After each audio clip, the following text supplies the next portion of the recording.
Assalamualaikum warahmatullahi wabarakatuh. Pemirsa yang dirahmati Allah Subhanahu wa taala, suatu ketika ada seorang sahabat yang dia beribadah selama 70 tahun. Tetapi kisah ini menunjukkan bahwa lelaki ini dia masuk neraka. Coba bayangkan, 70 tahun dia beribadah tapi masuk neraka. Apa kira-kira?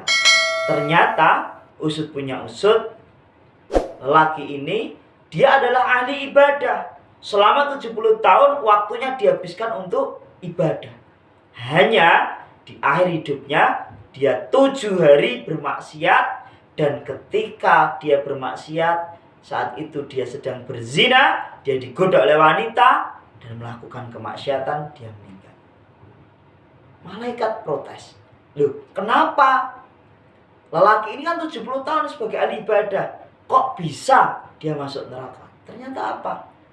Amal yang diterima oleh Allah SWT itu tergantung amal penutupnya. Kita pernah mendengar kisah tentang seorang laki-laki yang dia membunuh 99 orang tetapi masuk surga. Bayangkan, 99 sampai menjadi 100 tetapi dia masuk surga. Kisah itu adalah ketika lelaki itu dia membunuh 99 orang, dia datang ke ulama. Dia bertanya, "Ya ulama, apakah saya ini diterima tobat saya? Saya ini pendosa. Saya ini penuh dengan kesalahan dan dosa yang amat besar." Lalu kata ulama itu, "Zalim kamu itu. Kamu tidak akan diampuni oleh Allah. Kamu sudah membunuh 99 orang." Lalu lelaki ini mengambil sebuah pisau dan menusuk ulama itu dan akhirnya mati. Dia tidak berputus asa. Dia datang lagi ke salah satu ulama, dia bercerita dengan keadaan yang sama. Ulama yang kedua ini mengatakan, Allah itu Maha Pengampun. Syaratnya 2. Insya Allah engkau akan diampuni oleh Allah. Tetapi yang pertama adalah engkau berjanji tidak akan mengulangi lagi. Dan yang kedua, berhijrahlah dari kampungmu sehingga engkau bisa berbuat baik. Dan suatu saat nanti ketika kamu sudah menjadi orang yang baik, kembalilah ke kampung itu. Tetapi dalam perjalanan jamaah sekalian, lelaki ini meninggal. Para malaikat berdebat, kira-kira ini masuk surga atau masuk neraka? Lalu dia tanya sama Allah. Allah minta untuk apa?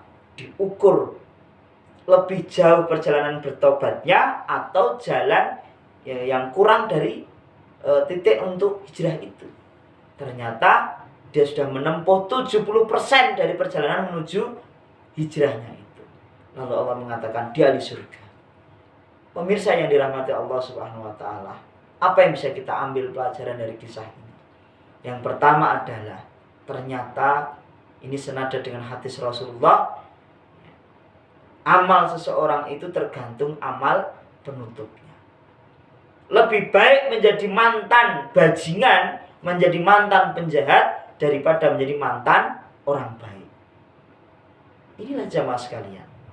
Maka doa kita apa? Semoga setiap langkah kita ini selalu diridhai oleh Allah, kita selalu dalam naungan Allah. Kita tidak tahu kapan Allah menjemput umur kita.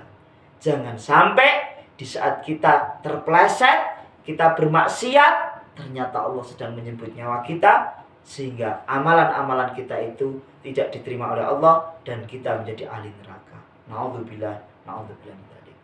Alladzi khalaqal mauta wal hayata liyabluwakum ayyukum ahsanu amala. Surat Al-Mulk. Menunjukkan bahwa apa sih?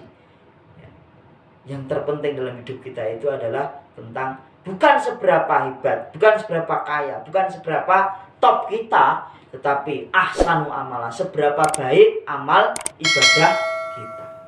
Pemirsa yang dirahmati Allah, cukup sekian.